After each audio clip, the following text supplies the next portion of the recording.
এই, বেশি হিরোগিরি করো না।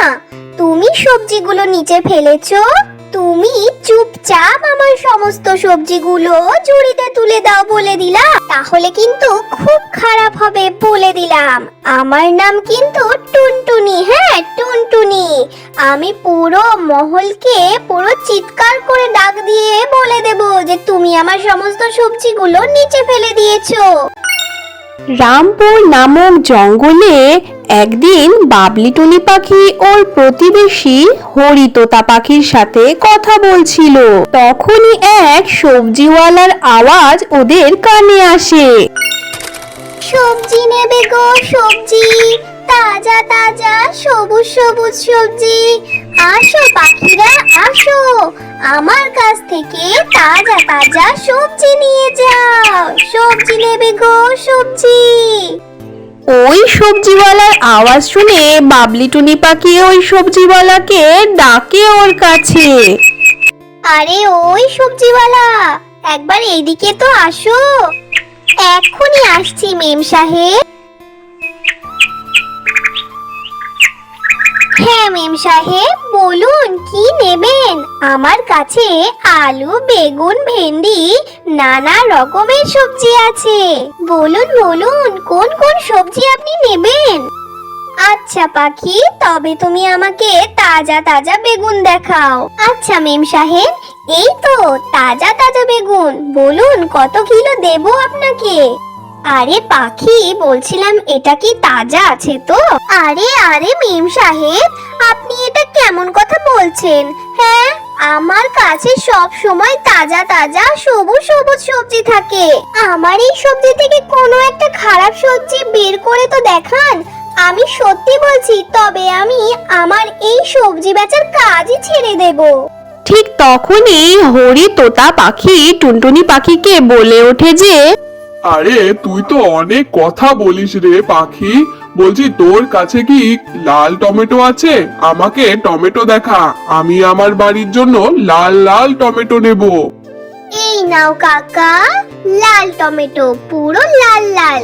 যদি কোনো সন্দেহ হয় এখানেই খেয়ে দেখে নাও। যদি সবজি তাজা না হয় তবে আমার নামও টুনটুনি পাখি না বলে দিলাম। হ্যাঁ, নয়তো বলেই দি পৃথিবী এদিক থেকে ওই দিক হয়ে যা, কিন্তু আমার সবজি আপনারা সবসময় তাজাই পাবেন।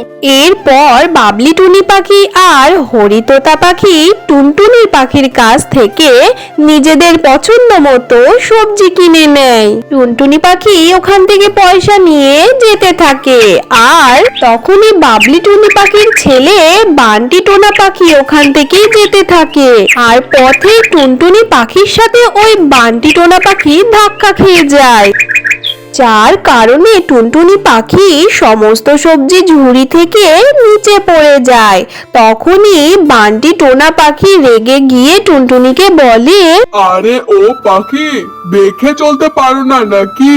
হ্যাঁ, অন্ধ তুমি নাকি? হ্যাঁ, আমার পুরো মুডটাই খারাপ করে দিলে তুমি। আমি কত কষ্ট করে সেজে গুজে বন্ধুদের সাথে দেখা করতে যাচ্ছিলাম।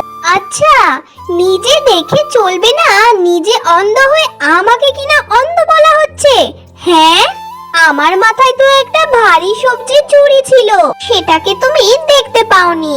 আমার তো মনে হচ্ছে তুমি ইচ্ছে করেই আমার এই ঝুড়িটাকে ফেলে দিয়েছো ধাক্কা মেরে। আরে এ পাখি, বেশি কথা বলো না। হ্যাঁ, নিজের সবজিগুলো সব ওঠাও আর এখান থেকে চলো, হাঁটো। এসেছে ভারী বড় কথা শোনানোর জন্য। এই, বেশি হিরোগিরি করো না। তুমি সবজিগুলো নিচে ফেলেছো, তুমি চুপচাপ আমার সমস্ত সবজিগুলো ঝুড়িতে তুলে দাও বলে দিলাম, তাহলে কিন্তু খুব খারাপ হবে বলে দিলাম। আমার নাম কিন্তু টুনটুনি, হ্যাঁ টুনটুনি। আমি পুরো মহলকে পুরো চিৎকার করে ডাক দিয়ে বলে দেব যে তুমি আমার সমস্ত সবজিগুলো নিচে ফেলে দিয়েছো। টুনটুনি পাখির এই সব কথা শুনে ভয়ের চোটে ওই বান্টি টোনা পাখি টুনটুনি পাখির সমস্ত সবজিগুলোকে ঝুড়ির মধ্যে তুলে দেয়। এই সব ঘটনা ওই পাশ থেকে বাবলি টোনা পাখি আর হরিতোতা পাখি বসে বসে সব দেখছিল। আর এটা দেখার পর হরিতোতা পাখি বাবলি টোনা পাখিকে বলে যে, আরে বলছিলাম যে বাবলি টুনি বোন, ওই যে সবজিওয়ালি টুনটুনি পাখি আছে না, ওর সামনে দেখো তোমার ছেলে বান্টি টোনা কিন্তু পুরোই একদম রাগের মাথায় যেরকম আগুন ছিল সেটা পুরো জল হয়ে গেল। আমি তোমাকে একটা ভালো বুদ্ধি দিব বোন, শোনো, তুমি তোমার ছেলের সাথে ওই সবজিওয়ালি টুনটুনির সাথে বিয়ে দিয়ে দাও, তাহলে তোমার ছেলে খুবই ভালো হয়ে যাবে আর ভালো পথে চলা শুরু করবে, বলে দিলাম। আরে হরিতোতা, তুমি তো একদম দারুণ কথা বলেছো। আর আমিও আমার ছেলের রাগের প্রতি পুরো বিরক্ত হয়ে উঠেছি। আমি তো কিছুই বুঝে উঠতে পারছিলাম না যে আমার ছেলের ব্যবস্থা আমি কি করে করব। এই সবজিওয়ালি তেজ দেখে তো মনে হচ্ছে এই আমার ঘরের বউ হওয়ার যোগ্য। এই আমার ছেলেকে সঠিক পথে আনতে পারবে। বাবলি টুনি পাখি নিজের ছেলে বান্টি টোনার বিয়ের সম্বন্ধ নিয়ে টুনটুনি পাখির বাসায় পৌঁছে যায়। আরে মেম সাহেব, আপনি হঠাৎ আমার বাড়িতে? সবজি কি তাজা ছিল না? আর যদি সবজি তাজা না থাকে তো ওইগুলো দিয়ে দিন আমাকে, আমি আপনাকে আরো ভালো ভালো তাজা তাজা সবজি দিচ্ছি। আরে আরে না টুনটুনি, এমন কোনো ব্যাপার নয়। আমি তো তোমার মায়ের সাথে তোমার বিয়ের সম্বন্ধ পাকা করাতে এসেছি। তুমি কি বিয়ে করবে আমার ছেলেকে? কালকেই তো আমার বান্টির সাথে তোমার দেখা হয়েছিল। নিজের বিয়ের সম্বন্ধের কথা শুনে টুনটুনি পাখি তো একটু লজ্জা পেয়ে যায়। আপনি এখানেই বসুন মেম সাহেব, আমি আমার মাকে এখনই ডেকে নিয়ে আসছি। তারপরে টুনটুনি পাখি ওর মাকে ডেকে নিয়ে আসে আর কিছু কথাবার্তা হওয়ার পরেই ওদের বিয়ের সম্বন্ধ পুরো পাকা হয়ে যায়। আর খুব তাড়াতাড়ি টুনটুনি পাখির বিয়ে বান্টি টোনার সাথে হয়ে যায়। টুনটুনি পাখি বৌমা হয়ে বাবলি টুনটুনি পাখির বাসায় চলে আসে।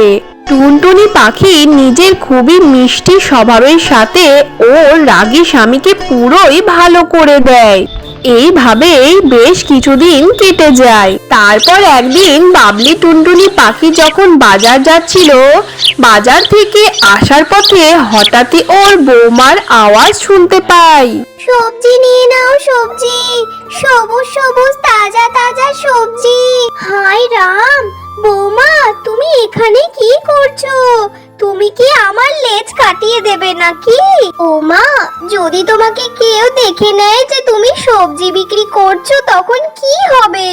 মা, আমি ঝুড়ির সমস্ত সবজি বিক্রি করে তারপরেই ঘরে যাব। সারাদিন ঘরে বসে থেকে থেকে পুরো বোর হয়ে যাই মা। আর এই সবজিগুলো বিক্রি করলে দুটো পয়সাও তো চলে আসবে। আচ্ছা বৌমা, তুমি তো সবজি বিক্রি করবে তাই না? ঠিক আছে, তুমি ঘরে চলো, আমি বান্টিকে বলে তোমার জন্য একটা সবজির দোকান খুলিয়ে দিচ্ছি। সত্যি মা, আপনি আমার জন্য সবজির দোকান খুলিয়ে দেবেন? তাহলে তো খুবই ভালো কথা মা। হ্যাঁ বৌমা, আমি একদম সত্যি কথা বলছি, তুমি ঘরে তো চলো আগে। এইভাবে বাবলি টুনি পাখি টুনটুনি পাখিকে ভালোভাবে বুঝিয়ে ঘরে নিয়ে আসে আর টুনটুনি পাখির জন্য একটা সুন্দর করে বড় সবজির দোকান খুলিয়ে দেয়। এই নাও বৌমা তোমার সবজির দোকান, আর এবার যত মন চায় তুমি তত সবজি বিক্রি করো। মা, আপনাকে তো অনেক অনেক ধন্যবাদ, আপনি আমাকে এত বড় সাহায্য করেছেন। মা, আপনি আমার এই স্বপ্নটাকে ভাঙতেই দেননি। আমার তো ছোট থেকেই এই সবজি চাষবাস করার খুবই পছন্দ ছিল। সেই শখের কারণেই আমি আমার বাড়ির উঠানে চাষবাস করে সেই সবজিগুলো বাজারে বিক্রি করতাম। আর আমার মনে তো ভয় ছিল যে আমার বিয়ের পরে আমার শ্বশুর বাড়ির লোকেরা আমাকে সবজি বেচতে দেবে কিনা। কিন্তু মা, আপনি আমার সাথ দিয়ে তো আমাকে অনেক বড় উপকার করেছেন। নিজের সবজির দোকান দেখে টুনটুনি পাখি তো খুবই খুশি হয়ে যায় আর ও খুবই খুশি খুশি হয়ে সবজিগুলো বেচতে থাকে আর নিজের পরিবারের সঙ্গে খুবই সুখে শান্তিতে বাস করতে থাকে। তারপর এইভাবে আরো বেশ কিছুদিন কেটে যায়। একদিন বান্টি টোনা টুনি পাখিকে বলে যে, আচ্ছা টুনটুনি, বলছিলাম যে তোমার ওই সবজির দোকানে যদি এখন কিছু আবির বিক্রি করা যায়, বেচা কেনাটা কিন্তু খুব ভালো হবে। এখন তো হোলি, তো ওই দোকানে আবির বিক্রি করলে খুব একটা মন্দ কিন্তু হবে না। তুমি কি বলছো বলো টুনটুনি? হ্যাঁ টোনা, তুমি তো কথাটা ঠিকই বলেছো। আমার ওই সবজির দোকানে তো অনেকেই আসে সবজি কিনতে। তো এখন তো হোলির সিজন চলছে, তো আমি যদি আমার দোকানে আবির বিক্রি করি তাহলে তো তারা সবজির সাথে সাথে আবিরও কিনবে আমার কাছ থেকে। আর এতে তো আমার আরো 2-4 পয়সা একটু বেশি হবে। তো পয়সা রোজগার করতে কেই বা না চাই বলো, তাই না টোনা? আমি কাল থেকেই আবির বিক্রি করব দোকানে। তার পরের দিন টুনটুনি পাখি নিজে সেই সবজির দোকানে নানা রঙের আবির রাখে। আসুন আসুন বন্ধু পাখিরা, আজকে আমার দোকানে পুরো ধামাকা হতে চলেছে। আমি আজকে সবজির সাথে সাথে আবির বিক্রি করছি নানা রঙের। আসুন আসুন নিয়ে যান। আজকে তো আবির খুব ভালোই আমি বিক্রি করে ফেলেছি। একটা কাজ করি, আমি টোনাকে গিয়ে একটুখানি আবির মাখিয়ে আসি গিয়ে। হোলি হে পুরানা মানো হোলি হে। তো বন্ধুরা, আজকের এই কাহিনীটা তোমাদের কেমন লেগেছে অবশ্যই কমেন্ট করে জানিও, আর লাইক আর সাবস্ক্রাইব করতে একদম ভুলো না। দেখা হবে পরের এক টুনটুনি পাখির কাহিনী নিয়ে। Bye bye.